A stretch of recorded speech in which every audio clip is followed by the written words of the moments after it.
Yo, this is Bek Lover. Yo, always undercover. Yo. So you guys are not biological? No. Just boys. We're just boys, man. Yeah.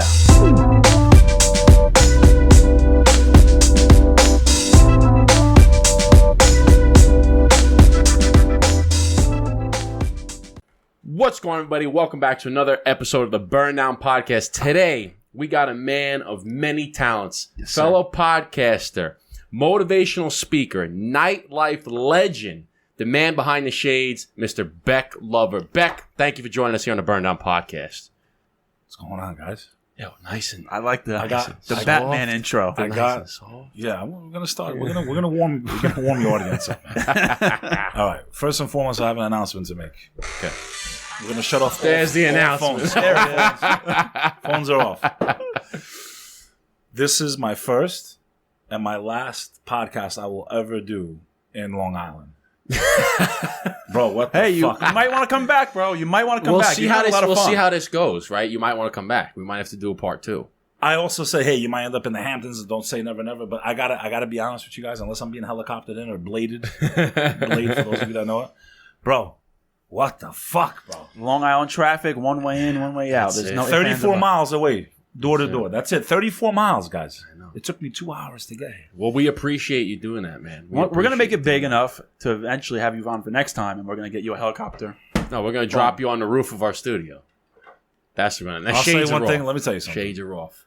I'm glad I can. Well, I can tell you guys are gentlemen, you know? And so, yeah, I just want to let you know that was a fucking nightmare. I must have crossed traffic, like 10 right? different... Yeah. But listen, I've sat in traffic. I've been to, like, there's one city, like, for example, Istanbul, Turkey, right? I don't know if you've ever been there. I have not. No. Okay, it's a great place. It's a lot of fun, a lot of action. But, bro, their fucking traffic, bro, makes your shit look like a joke. Like, you want to talk about spaghetti streets? I was in Istanbul, Turkey. I sat in my cab, and we didn't go anywhere for 1 hour and a half, 1 block. And I'm not getting out. I don't know where the fuck I am. I don't speak Turkish. So, like, when I tell you I've seen bad traffic, I've seen it. Yeah. You guys, man. How often do you come to Long Island? Never again. Okay. This is the I last time. came once in a while. I actually, one time, I used to consult for this environmental hazard company long time ago. I forgot I think it was Melville. I can't remember what town they were based out of, but I only had to go like once every couple of months because it was all done over the phone. Mm-hmm. And I don't think I would have. Well, in the last like 10 years, the traffic has got exponentially. It's always like this? Way worse. Unfortunately, you had to come during rush hour. Yeah. You know, it should only take you about a half an hour to get the 45 minutes. If you came on a Saturday, you came at 9 o'clock. So I saw you worst. Yeah, this is definitely the worst. This is the worst. If you left at like 2 o'clock, it should have been a breeze. Well, you're here now, so that's all that matters. Yeah. So you got blueprints in the hand. This is your first time smoking a blueprint. We want you to try it. So tell me this is your stick. So this is our stick. This is the blueprint. Okay, we came out with this about 2.5, 3 months ago. Sold over 3,000 sticks already. We're basically almost sold out. Now, if you did that in books, you'd be a bestseller. Well, we got to figure out how to convert that. Let's put it this way. We put this cigar into my local lounge that I started my Instagram channel. Put this in there. It sold twice as fast as the number 1 cigar of the year did the previous year. Sold twice as fast. Why don't you, before I light this up, why don't you tell me just a little bit about it without boring your listeners, because my listeners don't know shit. Okay, so cigars made in Dominican Republic by our good friends Blackbird Cigar Factory. It has a Mexican San Andreas wrapper, has an Ecuadorian Sumatra binder, and the filler is Nicaraguan, Pennsylvania, Corojo, and Criollo 98. So this thing packs a fucking punch. So this thing is 5 different. This is 5 different countries. Mexican wrapper is spicy. Yeah. Fucking Nicaraguan tobacco is spicy. I hope you put some things in to make it sweet as well. I'm going to give you my honest review on this. I smoke 3 to 4 cigars a fucking day. Please. I'm a $20 to $40 a stick guy. Please. This will smoke like a $20. I like to try different things. I experiment from time to time. My go-to everyday stick, for those, because I'm assuming you people that listen to this are like cigar smokers, a lot of them. Brothers and sisters of the fucking leaf. That's right. Unite. And we're going to talk about how cigar smoking saved my life, actually. I want to get into all I this. want to literally save my life. No, I'm serious. That's why I wasn't a cigar smoker. I used to be a cigarette smoker, but we'll get to that in a second. So my everyday stick is, and I don't think anybody can touch this guy right now. I'm sorry. I love Carlito Fuente What a fucking gentleman. I was at his 60th birthday. I have pictures of that, by the way. Up at the 666 fucking evil ass 666 Fifth Avenue building. The top Grand of the Havana sixes, room, right? All the fucking top of the sixes. Yeah, all the fucking big shots are. What a boring fucking place to smoke cigars. Listen, nothing against. Elevator only goes up, right? Like you feel cool, like I'm here. This is where Giuliani smokes. Arnold Schwarzenegger. The one in Beverly Hills is really nice, though. Really? The one in Bev Hills. I didn't know they had one there. Yeah, if I'm not mistaken, it's the same company.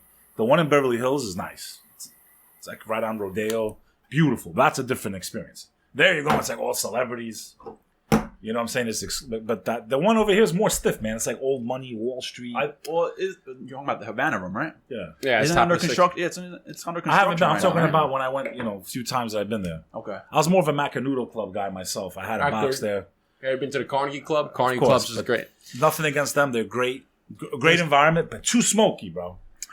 It is very smoky. You come out there dying. The best ventilation out of all of them, Grand Havana. And the Macanudo Club, but they got those high ceilings. Yeah. All right, so my everyday stick, and I'm done. Yes. Damn, my brain's fried right here. No. I do smoke them every day. But I'm saying, like, if I was trying to like save money, what's the best stick I could get for my money? Right, and I do smoke Davidoff every day, pretty much. Davidoff and Ashton.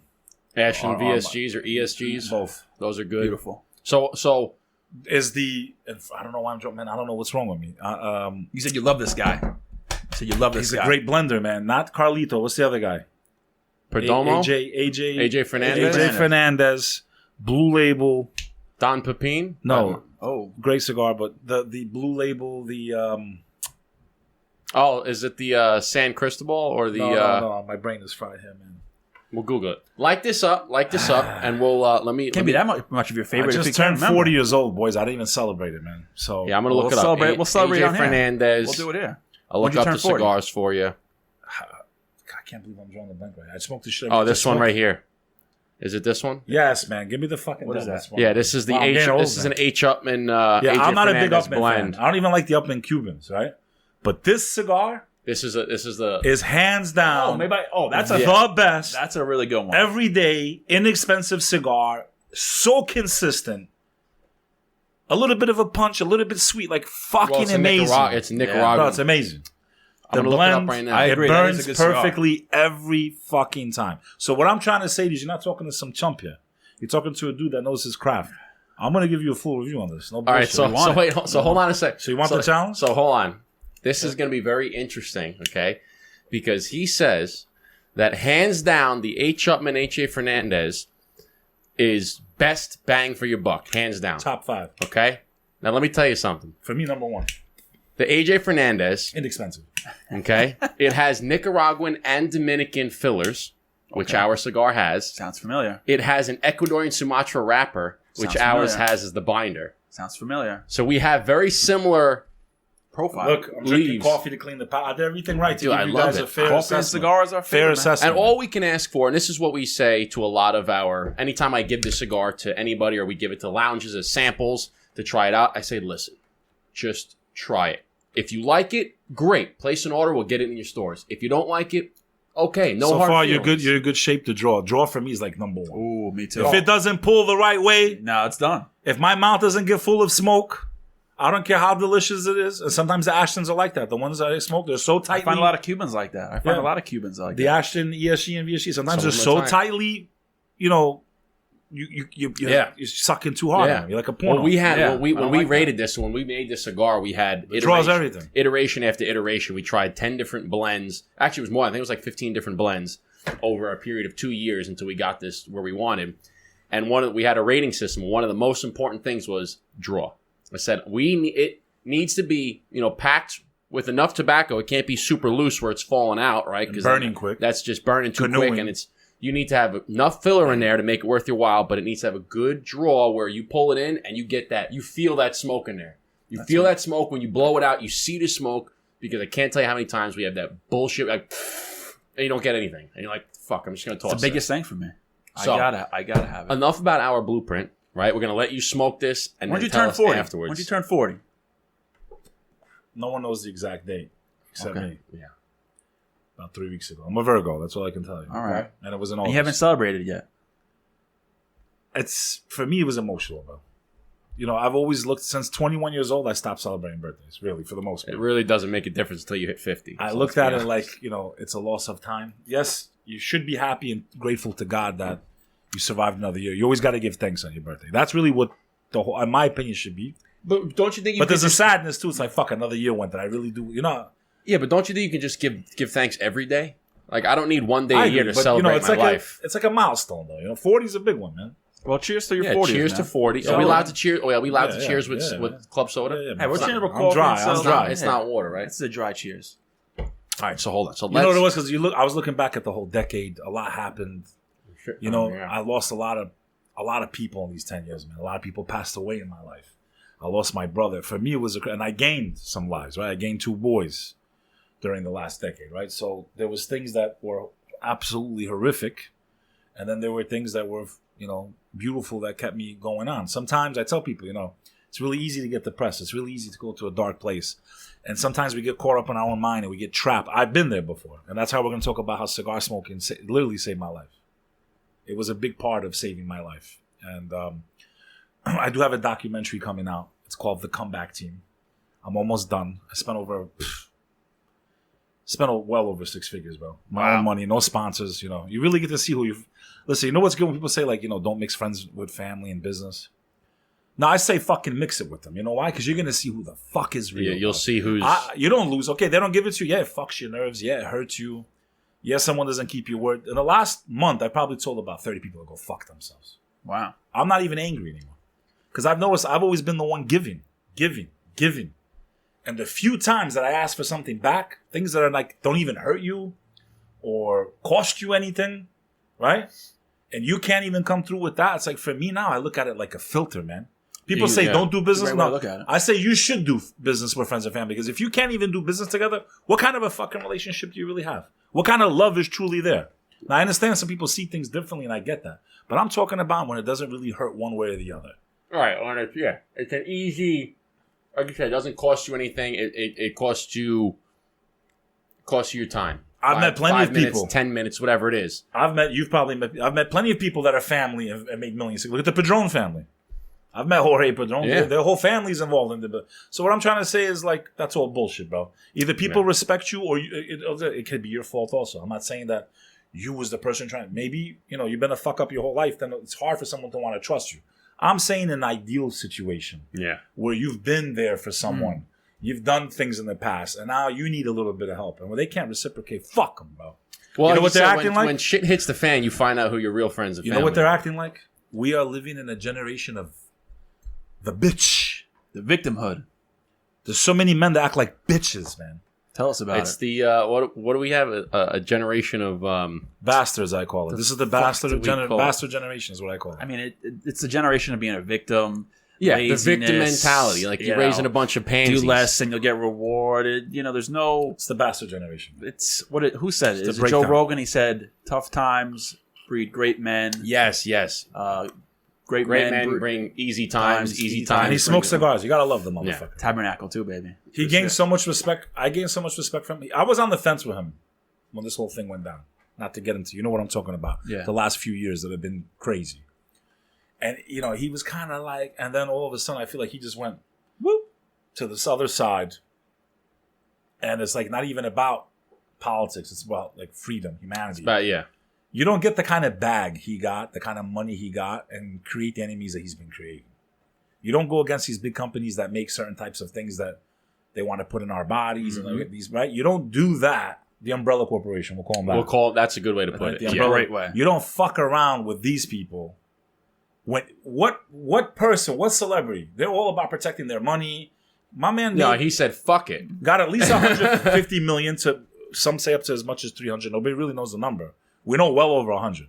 You don't get that kind of money and put your life at risk. Your reputation at risk. Fuck the umbrella corporation. Well, because he understands something that so many people don't understand. If shit keeps going the way it's going, it ain't gonna matter if you're rich. Yeah. These people don't understand. Mm-hmm. Now, I'm a first generation Albanian American. I was born in this amazing fucking country. And I'm so angry at my fellow Americans, man. Second, third, fourth, fifth, sixth generation. They have no idea the blessing, the opportunity that they've had that I think is diminishing before our eyes. It might not be here much longer, to be honest with you. That's what's terrifying to me. It is. To have that shot. The problem is lack of education in the sense that people have not been around the world, bro. They haven't seen what the fuck is out there. I've seen it. Well, that's like but remember when this whole thing when people are saying, oh, if this happens or if that happens, I'm moving out the country, I'm going here. There is nowhere to go. I said, you don't understand, like, go. Because you'll come right back. You don't understand, like, and another thing was like, how like cocky are you or arrogant are you to think that people give a shit if you leave or not? Like, 100%. who cares? I don't care. Go. There is nowhere to fucking go. Yeah, you're gonna come right back. You ain't gonna get anywhere else better. Go to Canada right now. Good luck. And I loved Canada up until all this started. Loved Canada up until this. Loved Montreal. Loved Vancouver. Got an aunt that lives in, I'm not gonna say the town, but she lives between Whistler Mountain and Vancouver City. What a beautiful place. Well, yeah, Canada itself is gorgeous.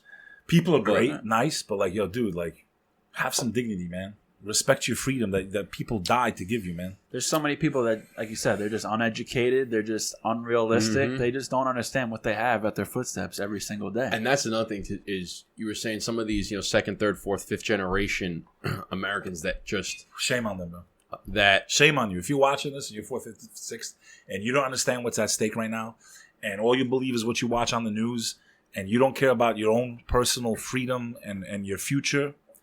This is bigger than politics, man. To me, there is no good side. And I don't want to get into all that. There is no good side.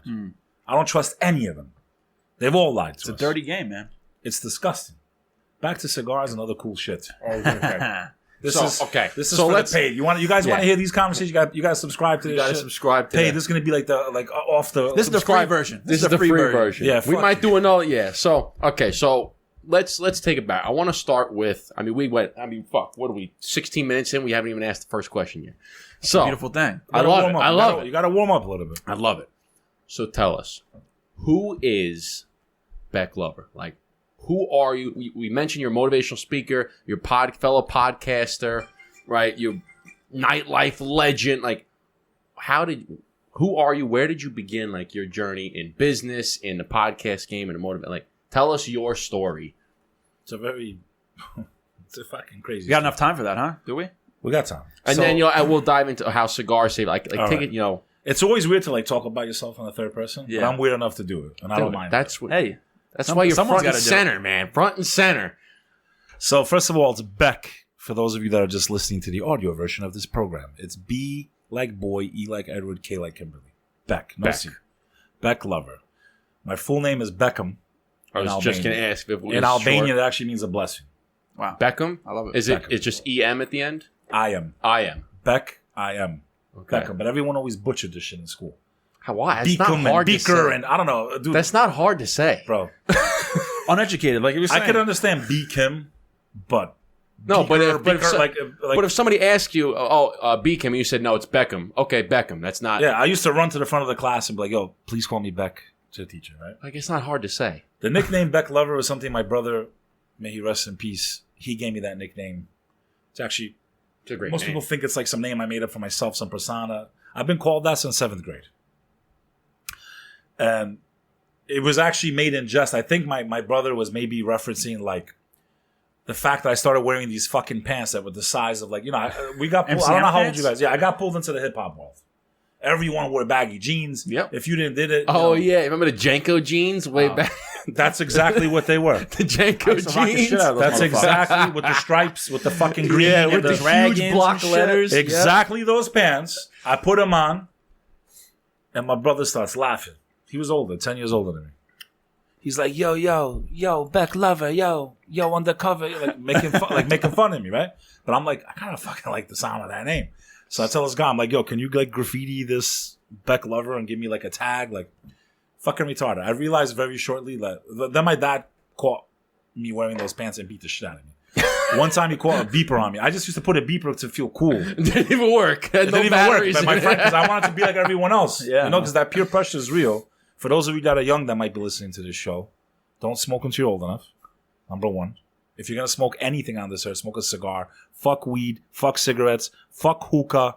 Fuck all that. This is the least harmful thing to you. Yes. And it's actually it'll teach you how to be a fucking man. Yes. Facts. Tell him, Beck. Tell him. No, I even told my own kid, I said, I don't want you to do anything, but if you're gonna do anything, Cigar. this is what you're gonna do. I can live with that. Everything else is gonna destroy your life, man. It took me forever to quit cigarettes. It took me forever. How long forever? To the man Make the story short, that's how I got the nickname. Right? So I got to ask you, did you look at your beeper like it was real? No, my father, I didn't have that beeper. You start checking it like I this? think I had that beeper for about 5 days. My father found it in my book bag. I woke up with him smashing it on my fucking head. Ah, damn. You are a drug dealer. I'm like, Dad, I'm in 8th grade. Like, you are selling drugs. I said, no, I'm not. He has like a broken accent. I thought he you literally, originally- it was a little plastic thing, right? Yeah. He literally smashed my fucking head. He broke the beeper on my head. Probably made you a better man for it. Yeah. Huh? Probably made you a better man for it. I mean, there wasn't even connected. What was I going to beep? I couldn't even beep Yeah, that's myself. what I was saying. I'd probably just start checking it. There's nobody ringing. Because I just originally checking. thought your name Bek Lover. I think of Ed Lover. So if you're not from New York City, I think you that's got- if I had to guess, I think that's what my brother was probably trying to reference, right? 'Cause That's what I think. He was on the radio, he was on MTV, all that It's a stuff. great nickname, and the important part is that everybody thinks. Some people think that you gave it to yourself. It's like, listen, you can't give yourself a nickname. No. It was given to me years ago. Great nickname, love it. It stuck with me throughout high school. love and then what happened? I started wearing suits in public school. So I dropped the whole fucking baggy pants shit. Overnight. And I don't know, I put on a suit, I'm like, my grandfather was a manly man, man. May he rest in peace too. This guy fought against the fucking communists in the mountains of Albania. He's the great-grandson of a national... My great-great-grandfather's statue literally stands in every corner in Albania. He's the equivalent of the Albanian Braveheart. Literally. Like, I'm not even exaggerating. He's probably the second or third most important historical figure in Albanian history. Wow. So coming from that bloodline, the communists overran my family. My grandfather came to this country with nothing, man. He came and started in the fucking Bronx, Jerome Avenue. Horrific fucking place to start. The Bronx was burning. Everyone was leaving. And he had, all these children. None of them could even speak fucking English. And he died a millionaire, bro. A multi-millionaire. What was he doing? What did he do? He was a super in his own building.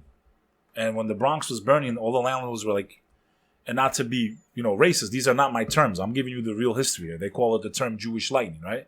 All the Jewish landlords, quote unquote, lightning struck their building. The building went on fire. They were burning their fucking buildings. So what happened historically was, and this is where that racial tension comes from, that has nothing to do with the Albanians, by the way. We just caught a lot of heat from it because we look Italian. We sound Italian, but we're not Italian. Quick. A lot of certain ethnic groups moved out. The Irish left. A lot of the Italians left. A lot of the Jews left. All these people left. We were the people fucking cleaning the hallways of the buildings. And a building that was like $1 million went down to nothing. You could get it for... So my grandfather ended up buying the fucking building that he swept the streets with. That's fucking incredible. Yeah, but here's the thing.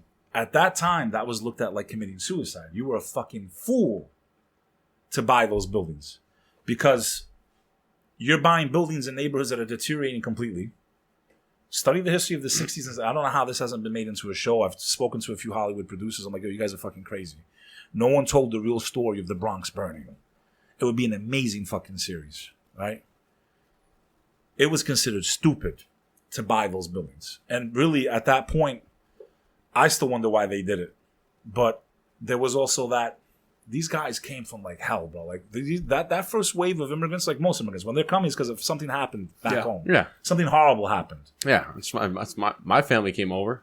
So whatever you saw back home couldn't be worse than what you're about to go against. Like for them, it was like, okay, the like a Bronx, walk in the park. Oh yeah, Yeah. racial fucking wars, this and that, gangs. This is a joke, but we just fucking. Oh, yeah. They just burned my entire family down, village down, hung my grandmother, fuck these people. Yeah, it's a walk in This the is fucking America. park. This is Disney World. Yeah. So what happened was they started buying the buildings that everyone didn't want. But then there's another problem. They can't get insurance on the buildings. Now, you don't get insurance within a certain amount of time, the mortgage default. I'm not going to say if it was my grandfather. I'm not going to say if it's anyone in my family. All I know is that they were trying to get insurance, and the insurance agents wouldn't write the policies. Literally put a loaded gun in his mouth. Told the insurance agent, listen to me. I understand why you don't want to write this. I'm about to lose everything I've ever had. Write this policy. I give you my word on everything on earth. I will not burn my building down.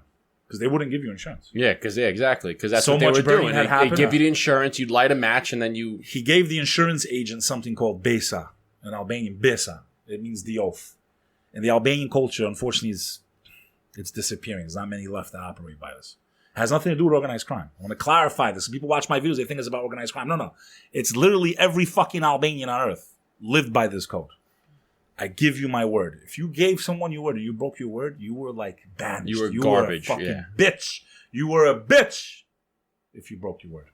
He gave this non-Albanian, he gave him as like, I give you my word. Is that very uncommon for an Albanian to give a non-Albanian their word? When an Albanian gives their word, if they're a true Albanian, does not matter. Doesn't matter. Like, it's not like from one Albanian to another. It's just anybody. If they give you their word, is like it's basically like die if they break it. It's like signing in blood. Like you are like it's like there would be like if you broke the word, like the men of many families would come together and then you would say, he gave the word. Did you give the word? Yeah. Okay, boom. Either you do what you're supposed to do, or you have nothing to do with any of us anymore. You're banished. That's what it should be. And a lot of people nowadays don't like. It should just be like, listen, I tell you that I'm going to do something, and I'm going to fucking do it. Okay? You know what the problem is? People don't believe that in God, nowadays. bro. See, if you believe in God, you know the only witness you need is the one above the heavens and earth. Even God says, like, if you study Christianity, Islam, even Islam in the Quran, it says, write down when you do business, right? Because even God knows people forget and people are stupid. Mm-hmm. But if you have any honor, you should already know. But see, the problem is people don't believe in God, though. People don't believe in any consequences. There's nothing else after this. I think this is why the world is where it is. He tells the insurance agent, I give you my word. We will not burn our building. Not only will I not burn my building, once you trust me, I will bring you every other Albanian we have. And sure enough, he wrote the contract. I'm thinking with a pistol in his fuck. He wrote the contract, never burned the building. All the other Albanians, he brought them. They did all of their... None of those buildings ever burned. Even to this day, they still all own them. And that's how the Albanians got their foothold into the Bronx. It wasn't through crime. And that was in the 60s and the 70s? 60s and the 70s when everyone left. And no offense, we brought the Bronx back on that aspect. Everyone left those neighborhoods, man. Everyone went to Riverdale the night. Like, they left us in the fucking jungle. It was a fucking war zone, bro. And sometimes, too, like, there's like this love-hate relationship sometimes between Italians and Albanians. And I want to clarify it for the fucking record if I can. Let's hear it. Albanians and Italians actually have a tremendous amount of history that they share. I don't think a lot of them know. First of all, during the Roman Empire, we were the only ones that had our own province within the Roman Empire. A lot of the popes can trace their lineage to us. This is all, I can prove all of it. This is not just my words. There's been a lot of lineage, right? Yeah. There was a lot of back and forth. Remember, we're talking about the old world. We're not talking about 100 years ago. So, to make it short, forget all the Roman stuff. In the 1400s, our national hero stopped the Ottoman Empire from conquering all of Italy. He held them off in Albania. That's why he's a saint. When you go to Rome, look it up. I'm not making this shit up. I've been there. I've fucking seen the statue. By accident, actually. I was renting a fucking car. By the way, if you ever go to like normal people, normal American children, like it's spring break, let's go to Miami. Fuck that. My stupid ass, I went to Rome. Rent a car. I don't know. Listen, you need to ask for insurance in Rome. Like Italy, like unless you ask for insurance, I don't think your car's covered. I did not learn it the hard way, thank God. I didn't know how to drive stick shift. I rented a Daewoo. They stopped making those fucking things, at least in America. In Rome, that car was sick. Huge though, too big. Leather seats. I'm playing fucking Nas. I got it like that. I made it like that. Everybody's watching like, who the fuck? I'm buying all these Italian suits. I'm cruising. The streets in Rome are tight, some of them. And I don't know how to drive stick shift, bro. The car's stalling. I stalled on the fucking train tracks above ground. Like crazy shit, right? I parked the car. I got lost 2 hours. Gets out, says a prayer, kisses the ground. One of the most amazing trips of my life, though. I cried when I left the first time. But I got lost 2 hours. How old were you? How old when you went there? I was 18. I was 19. 9/11 had just happened. Wow. And I told you I was underneath the World Trade Center when it got hit. Yeah, I want to get into that. Yeah, we'll get into that. And I ended up going that spring to Rome. So, make the story short, Piazza de Albanese. It's in the middle of Rome. When I was picking up the rental car, I see this glass pyramid and I see a statue of our national hero. I'm like, that looks like St. George. Yeah. What the fuck would he be doing in Italy? I didn't really know the history yet. I didn't know the history. I knew he had gone to Italy, made a saint by the Catholic Church, but I didn't know why. Sure enough, I go, look, so George Castillo. I'm like, it's fucking him. What the fuck is this statue doing here? Google it. I'm like, what the fuck is he doing here? Then I dig in, I do the history. So basically, he holds off the Ottoman Empire crosses over Italy with Albanian warriors. I think he repelled the French from conquering the Vatican or some shit. They made him a saint. They said, this fucking guy, no one can stop him, and no one could. Eventually, the Ottoman Empire conquered Albania. And then Italy, out of kindness, said, yo, you guys saved us. You helped us. Take all this land. And guess where they gave us land? This is where the whole rivalry starts. They gave us a shitload of land in Calabria, and they gave us a shitload of land in Sicily. Wow. Now, traditionally, where's most of the criminal and all that shit? And that's something. I don't glorify that shit. My podcast, I had a few people on. That's not what my show was ever about. The Comeback Team, for those of you that don't know it, we're a show that showcase people, what they've been through, their crazy lives, and how they made comebacks or how they try to better their life now, regardless of what they've done. I'm not there to judge. I'm just there to tell their story. Doesn't mean I like them or agree with them, any of that shit. No, it's just a platform for them to tell their story. Yep. You know, and everyone think I'm like, my friend, I did 2 or 3 of those stories, and that's it for me. I want to give people a taste of that. That's not what my fucking show's about. Yeah. I had Carol Baskin on my show. I saw that. Okay. I've had Havoc and Mobb Deep. I've had amazing people on there. But what I'm saying is, some people on the comments, they think like I'm trying to like propagate Albanians are better than Italian. No. There's been a lot of fucking friendship there. The new generation, I don't know. But listen, so, you know, that's kind of how it happened. But again, just to clarify for the record, there's always been, brother, half my fucking boys are Italian. My family, when they first came, my grandfather worked for Italians. It's just the way it is, bro. And they went through it. When the Italians came, they went through it. We didn't go through, it was bad when we came. We didn't go through anything compared to what the Italians and the Irish went through when they first came to America. They were treated like fucking subhuman slime. That's a fact.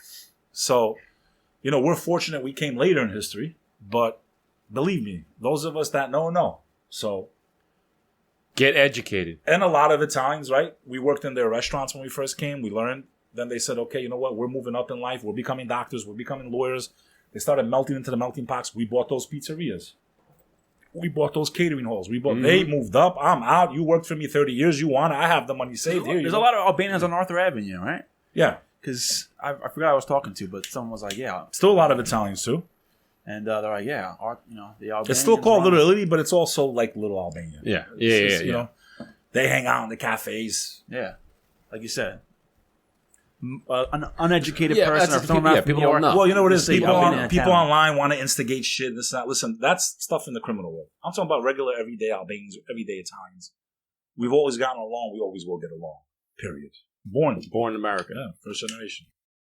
What happened during 9/11? What was that situation? You were there. So I went to Pace University. Yes. Okay, I read that. And you know, I lived in Jersey. I would take the bus into the Port Authority, and then right below the Port Authority is the subways. You take the E train or the A train, depending on the day. So I took the E train, last stop World Trade Center. I was on the last fucking subway that probably ever went into the World Trade Center. The doors open, there's people screaming, yelling. I'm like, what the fuck? I didn't think the buildings are on fire above us. I look up and I'm like, did we get hit by missiles? Like, I don't know fucking planes hit. I'm like, bombs like that. That looks like missiles, man. Like, I had no fucking idea what happened. So were both of them struck at this point? Yeah, both were on fire. And both were, they haven't came down yet, right? No, not even close. So you just see. I never thought they were going to go down. I just took it that there's a shitload of people dead on those floors. I get to the front of Pace University, see some of the people I know out there. I'm looking for the person that I'm dating at the time. Phones ain't working. Make the story short, find them. Start walking over the Brooklyn Bridge because I have this bad feeling inside. Still don't know if the buildings are going to fall. Never even imagined. Yeah, you're just like, I need to get out of here. We need to get her. She saw everything happen. She's traumatized. She's my priority. Let me get her the fuck out of here. Yeah. I head over. The bridge is right next to Pace University. You can literally, it's one block you cross. I've never walked over the Brooklyn Bridge, only that day. Even to this day, I've never done it again. Wow. I get halfway over that bridge. It became a human walkway at that point. Everybody's trying to all the firefighters, though, like traffic's no longer going, everyone's going in this way. Towards Manhattan. And that's an amazing thing, too, is you're seeing, like you saw it firsthand where, and people don't appreciate this, is you see all of the civilians walk in one direction and all of the firefighters and the EMTs and everybody is walking the other direction. And you're like, you're watching them. Police, Port Authority. Everybody's walking. You know, they were black cops, they were brown cops, they were matter. White cops, they were Chinese cops, they were Korean cops.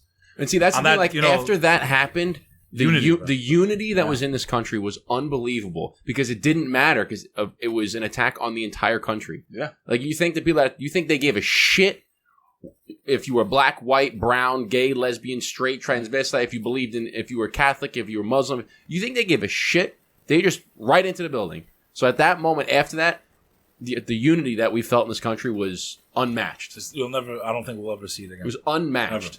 And to see all of the people, that's why I have such respect for firefighters, for the police officers. Listen, for there's EMTs. rotten apples, 100%. In everything. They've done some fucked up shit. I've met industry. some of the most corrupt people in the world who were cops at one point, and they talk about it. So there's no exception to any profession. No, in every industry. But Overall, most cops are putting their life at risk to keep you alive. Yeah. They run towards the danger while everybody else is trying to flee. I've seen it firsthand, bro. That's what I'm saying. You saw it firsthand as you're walking across to try to get to safety, and they're all going halfway over that bridge. When I get past the first, triangular part, where the joints are, feel the fucking earth rumble, bro. I'm like, everyone's you think it's an earthquake? Yeah. And I look back, I see that first one come down, bro. I couldn't fucking believe it, bro. You're like frozen, and I just start crying, bro. Yeah. Not out of fear, just out of this is the end of the world, bro. This is World War III. Wow. And at one split second, I'm like, man, this is maybe what my family felt when the war started. They couldn't believe war is actually here. Like, these are the thoughts that go through your mind. People trying to trample each other and shit, trying to get off the bridge. We're hearing planes everywhere. No one knows what the fuck is going on, man. I knew at this point planes had hit, but still didn't understand why. Yeah. And we're locking arms. We're trying to calm everyone down. Some lady drops in front of me. My husband's in there. I said, you don't know that. I said, get up. It ain't over yet. But now the fucking cloud's coming, right? Thank God that cloud didn't hit me, man. If I didn't leave when I left, I would have inhaled whatever the fuck is killing everybody right now. Yeah. They just announced on the news yesterday a couple more cops firefighters now died from the 9/11 related illnesses. Mm-hmm. I get halfway over. As I'm getting over the bridge, that cloud, it never got me, bro. Thank God, bro. I never breathed any of that shit in, except what I breathed in after I went back to school 2 weeks later when they lied to us. Look it up, EPA, Christine Todd Whitman, when they told us the air was safe. Yeah, no. An agency that was supposed to protect our health and protect the environment, tell us if we're in danger. They told us, the all clear, you're good to go. Don't worry about that burning metal smell. Put the machines back on Wall Street. You kids get back to school at Pace University. You kids at BMCC, Borough of Manhattan Community College, get back to school on Chambers Street. Don't worry about it. That smell, you guys are good. So you went back to school 2 weeks later after that. Yeah, a lot of my school dropped out. That's crazy. I should have worn a mask back then. That works smoke for that. and that works for that. Yeah. And that smoke stuck around for like months. Bro, months. Oh yeah, it was lingering. Months. I led a walkout in my college. Those that went to Pace during 2001 remember. I led a walkout. I had a meeting with the president, Caputo. The EPA came in. They reassured us, don't worry, stop this walkout. You're doing it for no reason. I said, you guys are sure?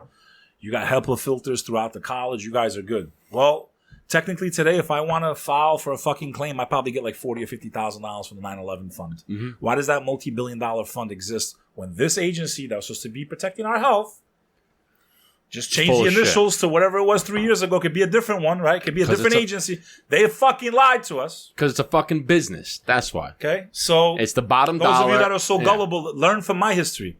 They promised us we would be safe. Don't worry. Go to school. The air is safe. So many are dying of cancer. More people have died from this, trusting them, than died in the World Trade Center. More people died breathing in the toxins after 9/11 when we were told by them that we're safe, by our own government, than died in the World Trade Center. Now what do you want to say to me? Oh, why don't you trust? Why don't you just put this in your body? Just keep that on your face for the rest of your life. Fuck you. I've already been lied to. That's why I see it goes back to educating yourself. If you do your own little research, you can make a decision for yourself. But most people don't want to, what I like to call critical think. They don't want to think for themselves. They just want to be told what to do because they're fucking sheeple. And they just go, just turn the TV on, tell me what I need. Unbelievable. You know, we're watching TV, right? So in the morning, we turn the TV on, and we just like to watch. I mean, my fiance likes to watch some of the news. She does one run while she's doing her morning calendar and everything. It's more like background noise, right? But the American people have gotten so dumb that they have to tell you what to wear They show you what the weather is, and they say, okay, it's going to be 60 degrees and raining. And then they have a graphic that says you got to wear rain boots, a raincoat. And I said, how dumb do you have to be that you need to be told what it's called? Go the fuck outside and find out what the weather is, and then put clothes on. Like, you really need to be told what to wear. It's because people don't want to think for themselves. They want to go through life like a bunch of sheeple, and they just want to, like, they want to consume. Bro. Yeah, they just want to consume. They want people. I think it goes back to just trusting your gut. If you don't feel like it's right, like you said, you walk back and you created a walkout on your school saying, this is not right. Like, doesn't make sense here. Yeah. This shit is happening over here, and I can't really breathe well, and it doesn't look too good. Why is everyone else saying it's okay? It doesn't feel right to me. Right. I don't feel like most people go against their gut because it's going against the grain, and they don't want to hear like people don't want to be uncomfortable. Listen, to do what's right is not easy in life. Yeah. A lot of times you're going to be standing alone. Everybody would be doing it. A lot of times you're going to be standing alone, my friend, in this life. And, the older you get, I think, like I said, turning 40 years old, for me, when I look back, it's like, man, the saddest part of turning 40 is how many people I either lost because they passed away or I lost because they killed the relationship that we had. Mm-hmm. I haven't changed that much, man. I mean, I've gotten a little wiser. I've made many mistakes in my life. But for the most part, I'm the same motherfucker I was 20 years ago. In that aspect of being loyal, friends, outgoing, generous, all this other shit. Eventually, man, you can't always just be a giver. I'm thinking maybe I change my name to Bek Hater for the next 10 fucking years. Because I'm serious. This lover shit is like, I had a hard time saying no to people, man. I feel but no more. I got kids. I spent a lot of fucking time. People think, because you introduced them to someone, like, it wasn't that big of a deal. No, it was a big deal, motherfucker. Let me tell you why it was a big deal. Because I spent a lot of fucking time and money and hours developing relationships. It took me years to create the network that I have. No one gave me a penny. I would burn my paycheck to go out, to be in scenes and clubs and this and that. I spent millions of dollars, literally millions of dollars, entertaining and dining and taking people and flying.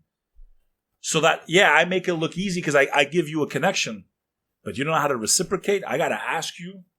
I shouldn't even have to ask you. If I'm doing you a favor, say, hey, no matter what you do, I'm giving you 10%, man. That's the way I am. Yeah. You did a fucking thing. Without you even asking, that envelope's coming. Because I know that nothing comes easy. Nothing comes free. People just want you to share your network. Fuck you. My network. I've shared it up until now. On my 40th birthday, I didn't celebrate, but my friends brought out a cake. My friends that knew it was my birthday.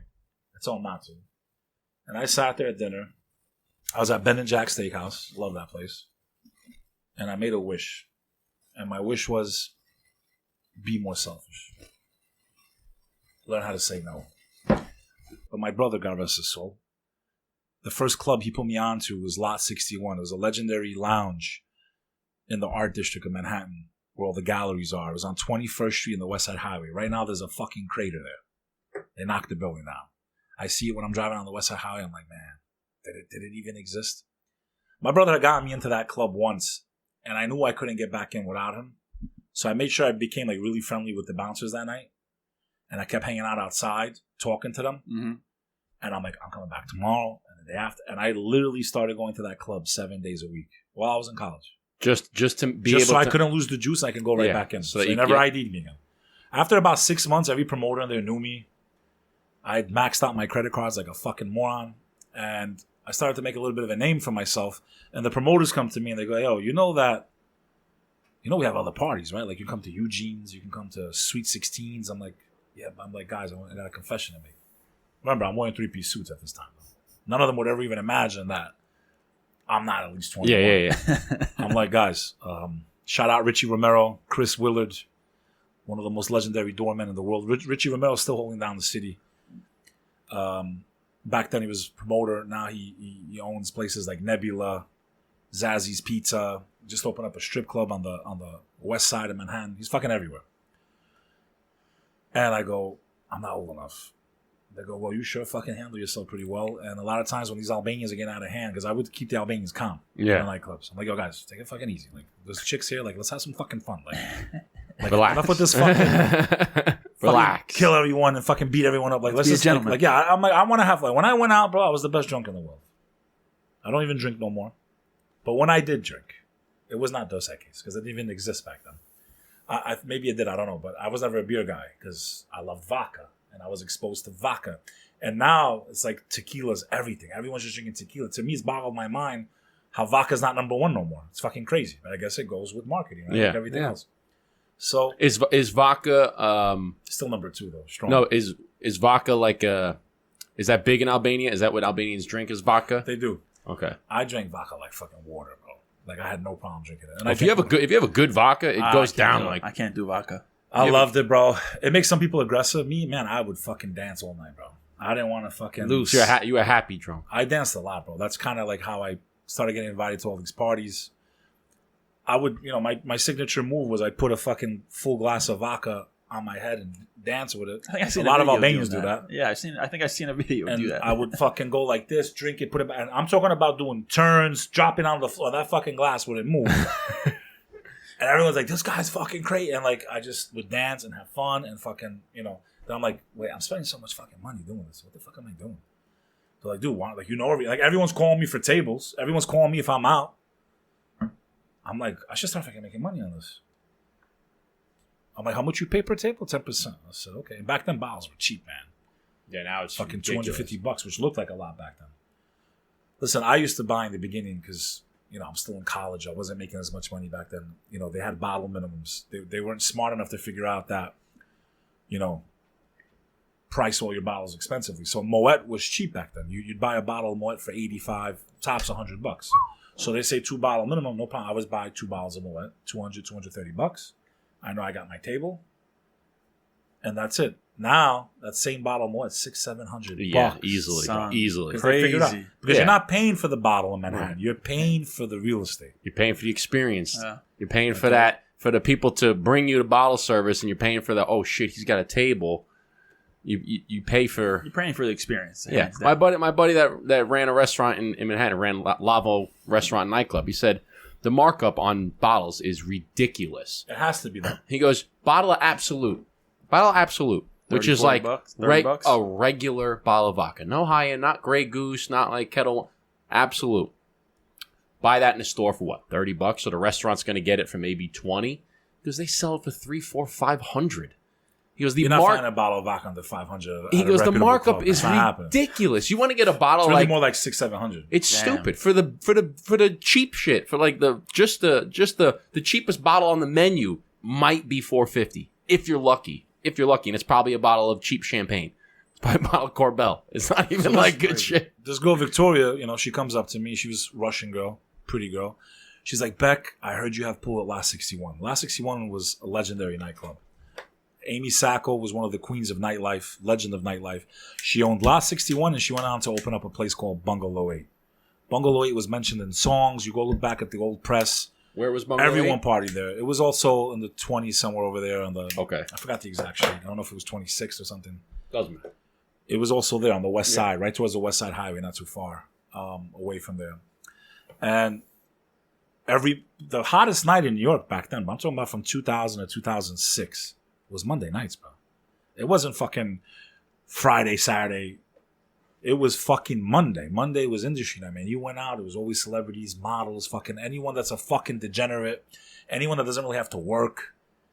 All the people that work in the service industry that are usually hot, cocktail girls. Yeah, they have off on Tuesday, so they go out on Monday. Yeah, they're off Monday too, so they all go out, and they would be the best fucking parties. Like, you'd go to Bungalow 8, you'd go to La 61, you'd go to China Club, the Morsi brothers, who held that down for a long time. So, New York City nightlife has really changed completely. And at that time period, unfortunately, my prime, I call it, when I was partying, the music went away from house music. But getting back to Victoria, so she tells me, yo, can you get me into La 61? I'm like, I'm pretty sure. It's like, why do we have to go to La 61 tonight? It's a Tuesday. She's like, you don't understand. She goes, it's Busta Rhymes' birthday. Puff Daddy's releasing an album called We Invented the Remix. I work for this jeweler, his name's Jacob, and he hired me to hand out his business cards to all the rappers so they come back to his gallery, and whatever they buy, I get 10%. I remember getting to the front of La 61. I knew the manager. Shout out to Bin.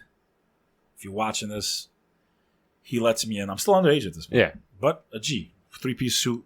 Gentleman. I walk in, and as soon as I walk in, it's like, this is what I'm thinking. I'm going to be a big fucking movie star one day. Look at me. I get inside this place, and it's the fucking who's who of hip-hop in the early 2000s. Busta Rhymes had his ponytail like down to his fucking legs. Hell yeah. Oh, wow. Puff Daddy's dancing on the table. Back then he was Daddy turning into Diddy. He's dancing on the table with these ladies. Black Rob's in there, Cash Money. Like every fucking rapper on earth. 112. Everyone's in there. Damn. And here I am, this fucking 19-year-old, 18-year-old or 20-year-old, whatever age it was at that time, punk. I'm like, yo, I'm going to make it big in life. Make the story short, I end up buying a bottle of Moet so I could afford. She's doing her thing, walking around the room. I see her go up to Puffy. She gives her card. She ends up hanging out at the table all night. I'm hanging out with Black Rob. He's not in a good mood. God rest his soul. Just passed away. Rob, yeah. Like, whoa. Remember, this is before Google. This is before MTV. I wasn't really watching TV during college. I was too busy trying to do other things. Like, I didn't care about TV, or I didn't want to be inside 1 minute. I wanted to be outside every second. I had the worst FOMO in the fucking world. For those of you that don't know what FOMO is, fear of missing out. I wanted to be out and about every moment, every second, meeting people, networking. It was the thing I loved the most about life, was meeting people, man. And, you know, I'm not going to say what Black Rob said to me that night. Let's just say he wasn't a happy camper.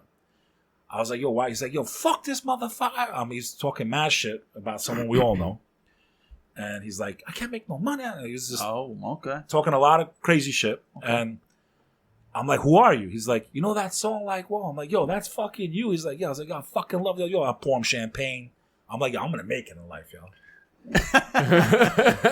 Was not the case from that aspect. Like, you know, I used to roll around with a lot of these hip hop artists at one point when I was younger. I thought, oh, I'm gonna make it, but until I got exposed to shit I didn't want to get exposed to. Almost had my life. I almost lost my life at one point, hanging out with a certain rap group. No need to bring that up. Crazy fucking shit in the nightlife. Make the story short. I'm in front of Pace one day. Vicky comes up. That was her nickname. She's like, Beck, oh my God, thank you. I'm like, what? She's like, you don't understand. I'm like, what? She's like, Puffy, he came. He bought his first piece from Jacob, and he's bringing the cameras from MTV next week. He's going to put them on. Then all you heard this motherfucker's name everywhere. Yeah, Jacob the Jeweler. Everywhere, in every fucking song. Him and this. I'm like, damn. I don't even have. That was me. I still don't have a Jacob watch. You owe me a watch, motherfucker. I know he saw my story. Does he know now that you were the one to... Well, this is the second time. If you see this clip, I know he saw one of my stories. I posted, tagged him. He looked at it. I'm the one, Jacob. I'm Forrest Gump. Did I work for you? No. Did I do a favor for the person that worked for you? Yes. Should you give me a fucking watch if you're really a true G and a gentleman? I'm the motherfucker that got you Puffy. By accident. Not intentionally. Actually, no, to be honest, it wasn't by accident. It wasn't by accident. I didn't want to let this pretty girl down either. No, it wasn't because she asked him to get him in. And I got her in. And I lost a friend that night. You know who's my witness? Corey Shavlasky. We didn't talk for a while after that. I couldn't get him in. I'm at the door. My boy that's inside, he managed the club. He's like, I can get you too. I can't get him. And you could not move in there. Mm-hmm. And there was like 800 people outside, which is crazy for him. But you knew that Puff was going to be there. Because of her. Right. So it's not like you indirectly said, oh, you know, no, she asked you and said, I have a friend that's Jake, that's a jeweler, and you need to get me in because Puff is there. So you knew what you were doing. You knew why you were getting that album. And the album that's why every time I hear that music, it still brings back a lot of nostalgia. Because if she didn't say that, then you wouldn't have went to some other club. But he just woke up with J-Lo, I need a girl to ride. That's that album, right? And my favorite song on that album was Special Delivery. Yo, Special Delivery. Yeah. That. Oh, Special Delivery. I need that, right? So this whole thing, and I'm like, yo, I'm going to make it in life, bro. I'm going to be a billionaire. So I want to hear this story because what are we, hour and 15? I know you got to get going before 7, so I want to hear this story. What do you think of the cigar so far? It's good. It's good. He's like, I hate this motherfucker. No, it's really good. I'll tell you what I like about it. I like the fact that it's Nicaraguan, but it doesn't sting or burn my throat or my mouth. So it's very smooth. It's burning pretty good. The draw is still good. We're almost halfway through. So I give it a really good score. Well, thank you. And I know it's always tough because... Could use a couple tweaks maybe. A little spice, a little whatever. Maybe a little more of a kick. We'll Some probably like that. I mean, you could put a Lajero in there. But is it a good cigar? Solid? A good smoke? A good draw? Yes. Well, thank you. Appreciate thank you. That. And it's always difficult because... I love this motherfucker. Because we're giving... you're in the spotlight, right? So you're telling all of your stories. And it's your first fucking stick, so that's impressive. It's very difficult. I have friends that have their own cigars. It's not easy. I find that it's very difficult, especially when we, bring people in and give them a cigar, is they're the ones in the spotlight and they're telling all of their stories. So it's, we have a chance to sit back and smoke the cigar and listen to the stories. So as you know, like we're pretty much almost done. He's halfway through because, he's doing all the talking and doesn't get a chance to like smoke the cigar as much. You got to we got a parting gift when you leave. Yeah, we'll hook you up with all of them. Me, when I first started my podcast, I made a lot of mistakes. I talked more than my guest. I was a fucking more. My fucking viewers made me better. They were like, "Shut the fuck up. We want to hear the guest. We don't want to hear you." Well, now I'm the guest, motherfuckers. Yeah, but this is exactly what it is. Like, we like to give a platform, right? All about the whole show is to bring people together. But it's not fun when it's an interrogation. This is cool when you're talking. This is way better. It's like you're here with us. You're in the room with us, man. Exactly. You might not taste the smoke, but you can order yours he'll pop it up on the screen. Flying cigar. Yeah. So what I'm saying is, I felt like that was the right format too, but you got to let your guests talk, and I fucked up. And you guys are doing a phenomenal job as far as that's concerned. Well, thank you very much. I got a big ass mouth. So I want to hear this. I want to hear this story about how cigars saved your life, because this has got to be a good story. I want to hear this because this is we are smoking cigars here. So tell us. To kind of add to the whole nightlife stuff. So eventually, I became one of the top promoters in New York. I consulted to some of the biggest nightclubs in the world. I own a hospitality company called Royal Group. I'm partners with my best friend Samir, and my brother ended up opening up a nightclub with his partner Mo right in the heart of Times Square. It was the old Float, for those that know New York City. It was on 52nd Street between 8th and Broadway. So it was Float, which was legendary before we bought it. That guy, I guess, clubs only last so long. We took over, did a full renovation, opened up a place called Club Touch.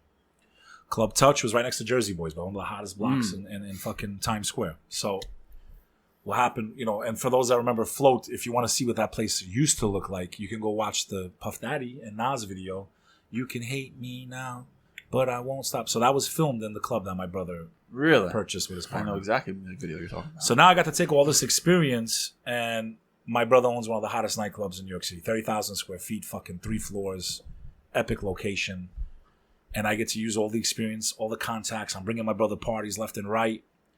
Obviously, I can do whatever the fuck I want. It's my brother's place. I'm making money hand over fist. I'm throwing parties once a week, once a month, fucking one-offs. I'm doing Albania. I'm doing any fucking party I can do, bro. I'm getting paid. I know I'm not going to get fucked. Nightlife is very grimy. It's very hard to meet people that are honest, that pay their promoters on time. It is very hard to be. People think the club owner has all the glory. It's not true. A lot of club owners don't even make as much money as their top promoters do. That's a fact. A lot of times you're walking into a nightclub and you're thinking, wow, this fucking place. But I can look at a club and tell you how organic it is in less than 30 seconds. I can walk into that room and I can tell you if half those people are there because they want to be there or they're being paid to be there. And 95% of clubs in New York City, 70% of that room is promoters. They're being paid. They're filling the room. They're literally fillers. They're fucking actors. Yeah. They're not acting like they're young people that are just being paid because they look good to stand around and bring beautiful women with them and hang out. And they're all drinking for free, waiting for the whales to come. So basically, you're creating this environment for that asshole that's going to come. And I'll say he's an asshole because he's a boss. Come into the door saying, I want a fucking table. And that one table will literally pay for the entire fucking night. Because they'll spend $30, $40, $50, $100,000. So they'll pay 15, 20 grand for the promoters, but that one whale that comes in drops 100. You want to know, who's paying for the night, literally, who's paying for everyone to drink for free? Because even if they're not getting drinks on that guy's table, if you're a promoter and you're with those girls, that whale that came in, those 2 or 3 tables are literally the reason why you fuckers are getting the money you're getting. You're allowed to bring these girls in with you, drink for free, because most of you can't afford one fucking drink in a club. Most promoters can't afford a fucking drink in the club. And they do it because, nobody wants to go to an empty club. But the difference between this generation and Studio 54 is that there was no fucking promoters back then. No, everybody went to the... You went because you were who you are. To this day, their impact is felt throughout the world. Legends. The red rope is because of them. To this day, that red rope is because of them. I'm sure you've seen it. There's a great documentary about Studio 54 on Netflix. And Ian Schrager's still out there. He designs the Edition Hotel. The guy did a deal with Marriott. The guy's a fucking genius. His designs are amazing. Shout out to Marriott. You've been to Public Hotel, right? I've never... In the city. Stayed there. I haven't. No, phenomenal place. Even if you just go with, Where is it again? It's on... damn, my brain is so fried today, bro. Just general. It's right off of fucking Houston, man. It's over there. It's on. Oh, so it's downtown. It's downtown. Man. Yeah. Okay. It's downtown. It's like. Which, by the way, New York it's Houston. It's not Houston. Yeah. It's not Houston. Which I never Street. understood. It's Houston. Doesn't make any fucking sense, but it's Houston Street. But it's spelled like Houston. Yeah. So cigars. So cigars. You open up this Club Touch. So hottest spot in 2013. Right. Life's beautiful. Making money, fun, celebrities, life, whatever. All this bullshit people dream of, they think is so fucking cool. Everything's going perfect in life. And then, I lose my brother. I lose him in a car accident. In October, it'll be 9 years. And it fucking devastates me. With all the horrible things I've been through in my life, war, 9/11, just losing people, that one death was like all of those times a billion. There's knockdowns in life, and then there's knockouts. And this was a knockout because I completely was disoriented, completely. Someone that was so confident, someone that could speak, someone that had no fear, someone that was so public. Not a celebrity as far as the world knows. We're getting there, though. But as what you would call a local celebrity in the nightlife. The nightlife is a small world. We all know each other. So I went from I'm out every night of the week to I just fucking completely disappeared from the face of the fucking planet. I saw the reality. Friends, family, who was really there, who was not. I saw the dark side of life in a way I'd never seen it before. All these people, all these DJs I helped, all these people I thought were my friends, when really in their minds they thought, well, he's fucking done. Because I told everyone I'm done. I'm retired. I'm done. I don't want to see a fucking nightclub. I don't want to be outside. I don't want to be in parties. I went into basically a man cave in my townhouse. I bought an Xbox at that time. I think it was the 360 at that time came out. And I bought that Xbox just so I wouldn't lose my mind completely. I didn't even like playing video games at that phase of my life. I did when I was younger. And I sat in that cave and I started rotting, withering away completely. In a cocoon, completely just in agonizing fucking pain. Spiritually, emotionally. Crying myself to sleep, fucking just everywhere is a reminder of him. I can't escape his ghost. Just fucking, he was the king of the city. I was the prince. He was the king. And the king was gone. And I guess it's kind of symbolic with the whole royal family shit, right? Yeah, man, That sure. Yeah. But fuck that. Like, we're not vampires and shit. So, shout out to the Prince of Albania, by the way. My family is very connected and a part of the royal family in Albania. That's a whole other fucking story. Maybe next time. By the way. Yeah. You'll see the Prince of Albania follows me. Very good friend of mine. Sweetheart. Amazing history there. So, and I'm thinking, man, fuck, like, things are never going to get better, man. I'm like, holy shit, like, things are never going to get, like, I'm fucking devastated, man. I go into the corporate world to try to give my life some structure because I'm completely in a free fall, man. I'm completely fucking, I'm wasting away, man. I'm fucking gone. Like, and it's not just me. My whole family's devastated. Everyone is in that same fucking, and I couldn't comprehend how, as much as amazing as he was, I couldn't imagine how one life could cause so much fucking damage, even years later, even to this day. That one life was like the glue, could leave back. It was like an atomic bomb being released into my life. My life has never been the same. Family, relation, everything. The pain was so great, man. It's just people couldn't handle it, and I just disappeared from the world, man. And I remember going into a cigar lounge, Fort Lee, New Jersey at the time, Main Street, cigar room. Shout out to the cigar room family. They've now expanded the brand and they're opening fucking cigar lounges everywhere. Like, you guys should come smoke sometime there. They're very close with Carlito Fuente. That's how I met Carlito Fuente, all these guys. Jorge Padron, Dominican Bigley. I met like every fucking blender because of them. And I remember just going in there, and I'm very young compared to most of the people in cigar rooms, right? They're all in their like late 40s up to like 80. Mm-hmm.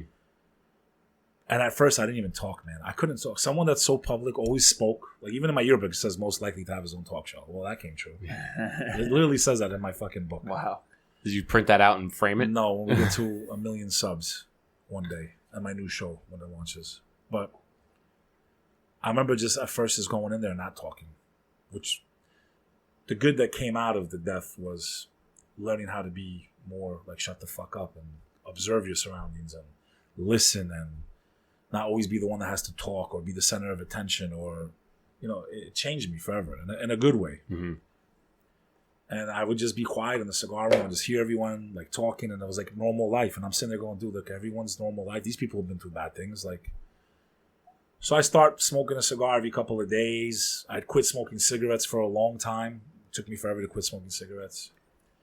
I'd say about a year after I quit smoking cigarettes is when I started smoking cigars, and slowly going to the cigar club. Then they opened up a bigger one, and then I start playing dominoes a little bit with the guys, and I end up running into another friend. Shout out to Yatan, another fellow Albanian promoter who did Albanian events. We were actually competition at one point. We were always friendly competition, but there was a little animosity there, and we ended up becoming like, he's one of my best friends today.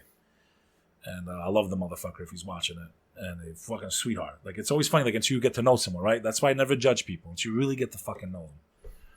And, you know, people talk shit. They spread rumors. He said this. They say, you don't know what the fuck is true. Me and this guy sat down. We like closest of close. Like one of my best friends today. We talk every day. At one point, we were fucking competition. And slowly through the cigar culture, really the term brother of the leaf, that social structure that you can only get in a cigar room, that people don't understand unless you're a part of it. And not just the one that you go to regularly.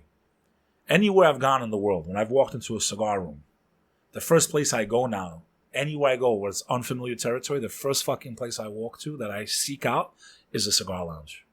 Because I know in that cigar lounge, by the time I finish this stick, anywhere between 40 minutes and 2 hours, I know within that conversation, I'm going to know everything that's going on in that area. I'm going to know who to go, where's the best restaurant. I'm going to make friends. And so many times cigar rooms have opened up doors for me that I don't think I would have gotten anywhere else. Those conversations are so, for the most part, authentic. Most cigar smokers are gentlemen and gentlewomen. They'll sit there. The whole point of it is not even the fucking smoke. Even though it's an art just to put one of these things together. To compare this to a cigarette is a crime. Because the love and the attention that goes into designing just one of these, no two are the same. The way they're rolled, the hand, there's fucking human touch throughout the whole way. From the crop being planted to its grown, to the love, to the nurture, to perfection, to drying it, to rolling it, to fucking getting it to you. Across the world. Don't compare this shit to cigarettes. Don't ever fucking compare this to cigarettes. Don't ever pass those fucking laws against this. This is a culture beyond belief. This is a culture that saved my life. Because through that, the cobwebs started coming off. The conversation started flowing again. My mouth started working again. I wasn't talking like this, boys, when I was in my sorrow. And the brotherhood, the sisterhood of the cigar world, the conversations, the talking, that moment I start coming back to life. Start being funny again. Start being Bek Lover again.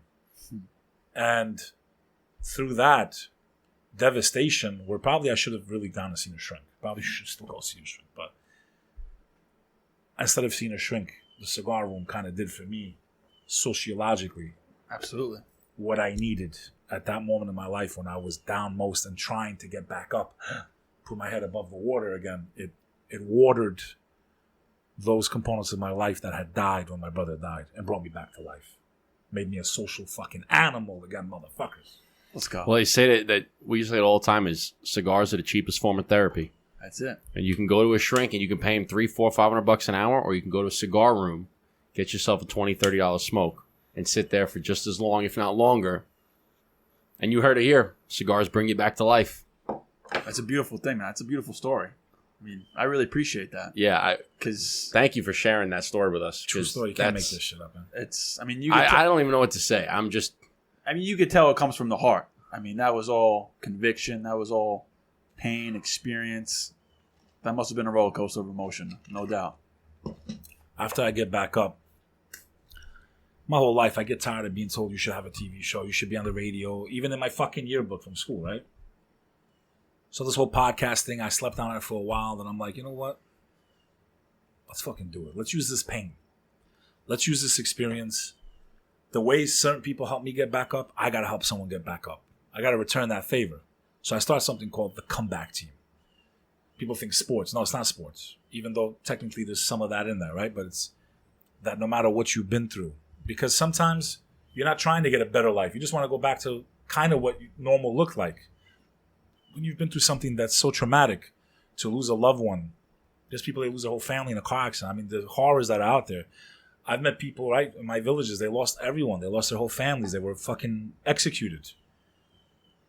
Their family was raped in front of them and killed, right? So someone can go to that point and still get through that and still live and find meaning in life when so many people give up. And I've lost friends and family to suicide. I've lost people I care about that I didn't see the warning signs. You know, I've lost some people recently. During the pandemic, I lost quite a few. I watched one of my friends die on The Whole World. The Whole World, the video went viral. I'm not going to say the death. I don't want to bring the name up. Someone that I was cool with, I watched him die. Now, I'm watching the video and not realizing it's him because it was from far away until I read the article. I'm like, I just watched my fucking friend get killed. Suicide by cop, basically. I couldn't fucking believe it. A guy I would have never imagined, bro. Something broke him. So when I started my show, I was like, if I can save, and I don't believe it's me that saves, it's God, right? That guides these people. I said, I'm going to bring stories. I'm going to bring people on my show. We're going to talk about the ups and downs of life. And we're going to inspire people that no matter what they've been through, to never give up. This show is still going to continue. I did one season, 85 episodes. It was exhausting. It was going great. Subscribers are going through the roof. The pandemic starts. All hell breaks loose. I get a little shadow banned, right? But I refuse to give up on that. I'm making that seasonal now. I'm launching a new show, new handle. Going to be more like this, everyday life, fucking have fun, bringing all these crazy people that I know. And I'm launching out of the world famous Comic Strip Live, the epic comedy club on the east side, Upper East Side, where Eddie Murphy got discovered, Jerry Seinfeld. So I'm going to have my show out of there. Shout out to G Nardi and Tom and the whole comic strip family. I'm a little behind schedule there, waiting for parts, man, waiting for certain things, taking forever to get stuff. I should have been launched already. That's going to be more of a casual show. But for me, the Comeback Team, which is what the documentary is about, it's about literally everything I just mentioned. Have everything, lose my brother, nightlife, this and that, get back up, launch a podcast, pandemic starts. I drive cross country. Last summer, I drove to LA and back, stopping everywhere, meeting people that were on my show I couldn't meet in real life, telling some of their stories, my story of trying to get the show to the next level. And it's an epic comeback story that kind of covers everything we spoke about, but a little bit more in detail. I'm hoping to try to finish it by the end of the year. And when does that come out? God willing, hopefully by the end of the year, early spring. 20 terabytes of footage, man. Woo. We know what that's like. Yeah, it's a lot of fucking It's going to be narrated by me in the first person, and then there'll be secondary interviews. But the footage I have is fucking crazy, bro. Like, you see me on... So you traveled across country to meet certain people and get the story? Certain people, and I basically go to look to see if I can meet this guy who can manage me. The guy that I ended up going after, his name's Paulo Moreno. He managed the Paul brothers. Yeah. For a very long time. Wow. He's been involved in companies like Fashion Nova, and he even at one point raised over $1 billion on Wall Street. Smart dude, down-to-earth guy. I drive across country to meet him. I met him on an audio app, didn't know him in real life. Something in my heart tells me I got to meet this guy. I decided to drive cross country because I wasn't dealing with the fucking mask bullshit. I avoided planes as much as I could during that time period. I'd rather drive than fucking put up with your bullshit. Mm-hmm. And I'd never seen the country, and I was like, well, if this country gets torn apart, let me see it before she does. Because the way she's going is not looking too good. And I wanted to see this amazing country. And in that journey, to see just how lucky this country is and how much resources it has, there's no excuse for us to be in the condition that we're in. It's fucking mind-boggling to me and devastating to see our nation in the condition that it's in, having traveled across it, city to city, sea to shining sea, mountaintop to mountaintop. How lucky we are, man. How vast we are. To be where we are right now, there's no fucking excuse except corruption and evil, and everybody needs to be held accountable regardless of what side of the aisle they're on. These motherfuckers should be ashamed of themselves, bro. And that's kind of what the whole thing's about. So, you know, I hate politics. I hate politicians. Someone that seeks power, to me, most of them are not seeking, because they're not Mother Teresa's, bro. Albanian, by the way. They're not Mother Teresa's, these motherfuckers. They're seeking power because they have a plan. They have an agenda for themselves. Mm-hmm. Forget even like theories. I'm talking about just for them themselves. Instead of going and working and being a hard worker, they want to just, let me sit here and tell people that work what the fuck to do. Let me tell you how to run your club. I've never even fucking had a club or worked in a fucking club. I've never worked in a real job. And they come and make your life harder with stupid rules sometimes. Fucking idiotic fucking rules. Yeah, how about that rule where you had to wear a mask to enter a restaurant, but as soon as you sit down, you could take your mask off? How about a rule like you had the cabaret laws in New York, which you want to talk about racist laws? Those were racist laws, where a nightclub had to have a license to dance. A license to dance in New York City, really? In America, really? That's the only thing I'll give de Blasio. I fucking could not stand him. I hate him. I think he's evil. I think what he allowed to happen to New York City is a crime against America. However, at least he got rid of the cabaret law. When was that in place? It was in for a long. It was in since segregation, and it was a law that Giuliani had resurrected out when he went after the mega clubs. It was a law that was dormant. It wasn't really enforced, and he needed a way to like shut down the nightclubs. Oh, you don't have a cabaret license, and they would shut you the fuck down because they didn't like what you were doing or you were operating a certain way. And they use it to shut down places like, a lot of nightclubs. That's how they went down. Mega clubs. Wow. Like the club that you would have had the 3 floors. Listen, Club to this Touch. day, we want to talk about epic club owners. You have Steve Lobel, Ian Schrager, Studio 54. Strong second place, Peter Gation, bro. The one-eyed legend of nightlife. Limelight, Club USA, fucking Tunnel. This guy was a legend, bro. I got to see those places right before they closed, a couple of them. Not Club USA, though. They had a fucking slide in it. It was like crazy. It's just insane how New York used to be. You walk into a club. It's not the same anymore. You walk into a club on Friday and come out Monday. Well, all the nightlife, the creme de la creme, is really in Brooklyn now, right? It's all in Williamsburg. It's not in Manhattan anymore. The hottest spots in Manhattan right now are Somewhere Nowhere and a club called Nebula. These are the 2 hot spots in Manhattan. Yeah, you mentioned Nebula earlier. Somewhere Nowhere is fucking amazing. Somewhere Nowhere. I feel like I've definitely... It's a rooftop and a nightclub all in one. Highest elevated in the city. Amazing location. The best DJs on earth. You feel like you're in a different world when you're inside this place. It's fucking insane. I'm actually heading there right now. Oh, yeah? Yeah. On the dot. 7 p.m. Yeah, I mean, listen, if you have anything else, we'll go a few more minutes. It's not going to kill us. I mean, it's just, I'm in listen mode. I can't even. Listen, you said something earlier. You said something earlier too, where you had learned to, kind of take a step back and listen more, as opposed to just projecting out. You're just taking a step back to learn. And I'd thought about there's a reason that God gave you 2 ears and 1 mouth. For sure, right? It's to sit back and listen. That's kind of, I feel like all these stories, I'm just a sponge right here, just soaking it all up and just listening, because they're incredible, incredible stories. From starting the nightlife, from losing your brother, to going into cigars and reigniting the flame through the cigar, which no pun intended. No pun intended. Yeah, I'm gonna open a cigar lounge one day. It's definitely on my list. It's just incredible. I mean, I think I need to cut down, to be honest with you, and I am feeling it a little bit, but it's not as bad as I thought. Every time I think I'm gonna have fucking throat cancer, I go to the doctor. There's nothing wrong. There's nothing wrong. It's a infection. I'm gonna send you a video. Some people's throats are more sensitive, but as far as like cigarettes, man, I'm gonna send no comparison. I'm gonna send you an article.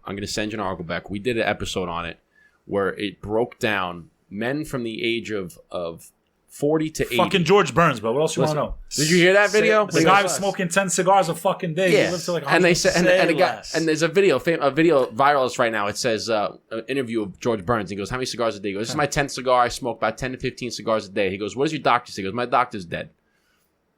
Legend. But I'm going to send you. We did an article about how the comparison between men from age 40 to 80 that smoke only cigars, no combination. They have men that smoke with cigarettes, just solely cigars. They had solely cigarettes. Then they had cigars and cigarettes. They had previously smoked cigarettes, now smoke cigars. Previous smoked cigars, now smoke cigarettes. All different combinations. And they showed what the hazard was to your health. So the baseline was 1, right? They normalized everything. So baseline is 1. Mm-hmm. So if it was 1.0, no hazard to your health. Everything, if you only smoke cigars, right? And they did all different diseases, all different deaths. They had like 15,000 deaths in this study. Those that only smoked cigars, there was about 150 out of the 15,000 deaths were men that only smoked cigars. However, of the 150, 95% were cigars that were not premium cigars. They were machine-made cigars like White Owls or Backwoods or the Al Capones or the Swisher Sweets. They were all the Which probably means they're smoking fucking weed. Okay, which is like the gas station. So they said, out of the 15,000 deaths in this study, it was like 0.05% were only cigar smokers. As soon as you touch cigarettes, the hazard ratio is what they call it, went to 2.5. Means you were 2.5 times more likely to die as soon as you touch cigarettes. But if you only smoked cigars, your hazard ratio was flat, 1.0. No risk. Yeah. And it's a study done by a health journal. And we did a whole episode on it. I'll send it to you. It's a pretty recent article, too. It came out this summer. Unbelievable. It was the Harm summer. Reduction Journal. And they did a whole study on it. And they have all the data, all the numbers, all the graphs, everything. And I was looking at it. I said, look at this. I said, you know why? It's because the people that are smoking cigars, one, they're not inhaling it. They're not chain smoking it like with cigarettes. You're smoking 15, 20 a day, sucking it down. Cigars into your fucking lung directly. And cigars are in a premium cigar, 100% tobacco. There's two ingredients, right? 100% tobacco, which is what you smoke. So the thing that you're actually smoking is 100% tobacco, and the other one is vegetable glue, and that's just what they use to hold the label. You don't even smoke that. You take the label off. Yeah. But if you go in cigarettes, the shit that you're inhaling, less than 5% of a cigarette is actually tobacco. Less than 5%. I think that was the first thing you said when we started talking on Instagram. You're like, man, I got to cut back. My throat's fucking killing me. Yeah, it wasn't even because of cigars. I had a tonsil infection. See? That's what it's all about. I love it. What a fucking episode. Bek Lover in the house. Fucking episode. We appreciate you coming down here, man. Traveling. My punchline is this, and I'll end it with this. this. This is where we give you the red carpet. So this is actually, where no. What is it called now? It's called it's not the red carpet. the black carpet. Well, that was because of the MTV Awards. We'll get that's coming in part 2. Okay, that's coming in part 2, and we have our own rooftop studio. We can or we go to Bek Lover next. But time. this is where you get to shout yourself out, plug away anything you're doing, your punchline that you want to send off the episode with. This is the black carpet is yours. So plug away, my Those friend. are people that are listening. No matter what you've been through in life, no matter how bad it may seem right now at this moment, I don't care how horrific it is. I don't care if you lost fucking both your legs, both your arms. I know people like that. Some of the most positive people I've ever met in my life. I don't care if your wife cheated on you, fucking your kids, God forbid, passed. I don't care what the fuck you're going through right now. No matter how hopeless it may seem, because that's how I felt. Thought it would never get better. No matter how bad it is, no matter how hopeless it may seem, as long as you have air left in those lungs, you can always make a comeback. If you want to hear some of these true comeback stories, check out thecomebackteam.com. Every link is on there.